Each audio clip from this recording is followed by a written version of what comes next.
አማርኛ የሚባለው ቋንቋ እኮ 100 ሚሊዮን ወይ 120 ሚሊዮን ሰው ነው የሚናገረው አይደለም አፋን ኦሮሞ 400 ሚሊዮን ህዝብ በአፍሪካ ይናገራል 400 ሚሊዮን ህዝብ አማርኛ ከወንዝ አሻግር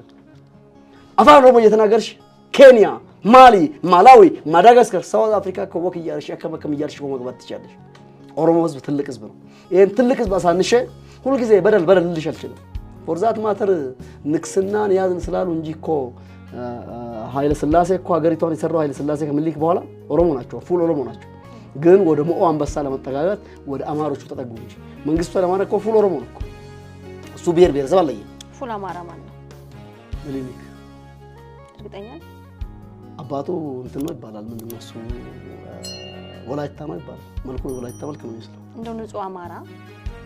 ኢትዮጵያን ገዝቶ ጨቆነን የሚባል ያለ አይመስለኝም አትሊስት ባህላቸው እንጀራቸው ሁሉ ይበላል አብሻ ቀሚሳቸው ሁሉ ይለብሳል አይደለም እስክሳቸውን ሀገዳቸው ሁሉ ይላል ከጫፍ እስከ ጫፍ መላ አማራ አለሽም ገበሬው አለሽም ብዬሻለሁ እሱ የችሎታ ተራው ገጠሩ አለሽም አንድ ብሔረሰብ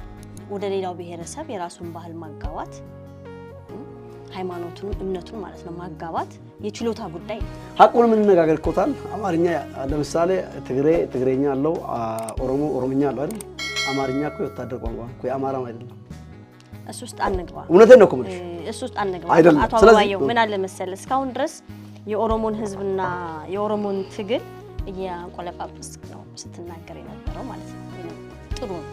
ጥሩ ያረክ የራስ ብሔር ስለሆነ ይሆናል የአማራን ግን አማራም ከፊል 50% እኮ በብሔር